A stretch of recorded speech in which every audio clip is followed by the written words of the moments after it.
achieve the goal versus fulfill the measure. There is a story about ancient Delhi when it was still under British colonial rule, and the story goes like that. There was a time when there were a lot of cobras in the city, and of course cobras in the city are something very dangerous, so a lot of people got bitten, and the hospital at one point talked to the government and said, we need to do something, there are way too many injuries because of cobra bites. And so the local administration came up with this cunning plan, and they said, for every cobra head that you bring to the authorities, cut off, the administration will pay 1 rupee. And so when they introduced this measure, of course, a lot of people, whenever they could, killed cobras and brought them to the administration, and duly it worked for about 6 or 9 months. The hospital noted that, yes, the cobra injuries went down. But at the same time, people learned there is money in cobras. And as a consequence, they started breeding cobras in order to sell their heads to the government. And of course, in the breeding effort, you had a lot of people who were not good at that, and a lot of cobra injuries again. And so it didn't work.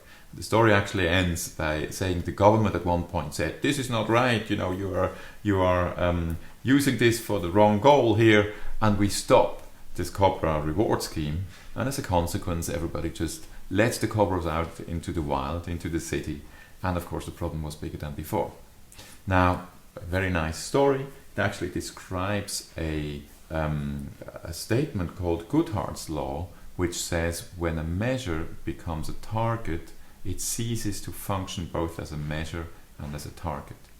Let me give you some examples. There was a company where the target was to reduce or to transfer work, factories into low-cost countries in order to reduce the cost of production. And somebody did that from here, from Switzerland. They transferred a whole factory to Poland, and as a consequence, yes, the production was less expensive. As a consequence, this person actually met that measure. But when you look at it at the context, what you found out is there is an engineering department that, for reason of available talent, had to remain in Switzerland, was not part of the factory and therefore not part of that person's target. But now this engineering department had a lot of problem because they had to communicate, well, first of all in another language, over distance. They just couldn't just walk over into the factory to talk with the engineers there. And as a consequence, engineering became more expensive and actually ate up all the savings that were made by the transfer. And you have a lot of these examples, shared service centers, for example, where the shared service center is actually, yes, it's working cheaper, but the experts who are still around and who should only now deal with the very difficult cases, the second or third level people, they are now asked to do a lot of things which should be actually in the shared service level, but that's not part of that measure. So this focus on the measure could be a problem. There's a famous saying from, it's an observation in a university in the UK where they have these rankings of university, where they put a little poster on the walls saying, dear students, please don't forget to fill in your student satisfaction forms at the end of term, and remember the ranking of your university has a direct impact on the value of your degree. Of course, it's clear what kind of feedback the students would fill in.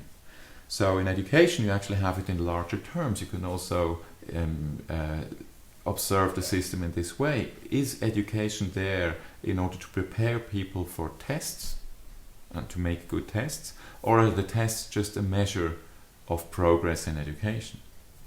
And so what's the learning of this oblique strategies? The learning is, yes, of course, we need measures. Yes, of course, targets sometimes with a clear measurable goal are meaningful. But we have to be very careful. If people focus too blindly on targets, then it could be that they're actually damaging the effect that we want to achieve. And it also has to do with the question, how well does the target actually describe the overall effect or just a little part of it that is measurable, and as a consequence many other things actually become worse because people focus too much on that measurable part.